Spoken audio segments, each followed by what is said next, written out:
Hi friends, welcome to our channel. Ram Charan త్రిపాఠిని అందరూ భయ్యాజీ అని గౌరవంగా పిలుచుకుంటారు. అతను ఇప్పుడు ఒక రిటైర్డ్ క్రిమినల్. బీహార్లోని తన గ్రామంలో శాంతియుత జీవితం గడుపుతుంటాడు. అతని గతం భయంకరమైనది. కానీ ఇప్పుడు అతను హింసను వదిలేసి తన కుటుంబంతో సాధారణ జీవితం ప్రయత్నిస్తుంటాడు. అయితే ఒక చిన్న వాగ్వాదం అతని సోదరుడిని దారుణంగా చంపేస్తుంది. దీని వెనుక ఒక శక్తివంతమైన గుజ్జర్ మాఫియా ఉందని తెలుస్తుంది. భయ్యాజీలోని నిర్ధారణమైన క్రిమినల్ మళ్ళీ మేల్కొంటాడు. ఈ ప్రతీకార యాత్రలో భయ్యాజీ న్యాయం సాధిస్తాడా, లేదా అతని గతం అతన్ని కబలిస్తుందా అనేది ఈ మూవీలో చూడాల్సింది. ఇది ఎక్కడ స్ట్రీమ్ అవుతుంది అనే విషయం ఈ వీడియోలో తెలుసుకుందాం. భయ్యాజీ కథ బీహార్లోని సీతామండి అనే గ్రామంలో జరుగుతుంది.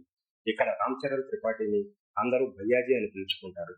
తన తల్లి సవితి సోదరుడు వేదాంతతో ప్రశాంతమైన జీవితం జీవిస్తుంటాడు. భయ్యాజీ ఒకప్పుడు భయంకరమైన క్రిమినల్. గ్రామంలోని అతనికి సింహం చిహ్నం గుర్తుగా ఉంటుంది. కానీ అతని తండ్రి మరణం తర్వాత హింసను వదిలేసి శాంతియుత జీవితాన్ని ఎంచుకుంటాడు. అతనికి కాబోయే భార్య మితాలి ఒక నేషనల్ లెవెల్ షూటర్తో వివాహానికి సిద్ధమవుతుంది.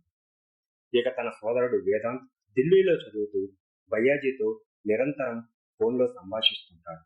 కానీ ఒకరోజు అతని నుంచి కాల్స్ ఆగిపోతాయి. భయ్యాజీకి ఢిల్లీ నుంచి ఒక కాల్ వస్తుంది. అక్కడ ఒక అవినీతి పోలీస్ ఆఫీసర్ మగన్ వేదాంత్ ఒక రోడ్డు ప్రమాదంలో చనిపోయాడని తెలియజేస్తాడు. వేదాంత్ మద్యం సేవించి రోడ్డుపై పడిపోయిన ఘటనగా మగన్ చిత్రీకరిస్తాడు. కానీ భయ్యాజీకి ఈ కథ నమ్మసత్యంగా అనిపించదు.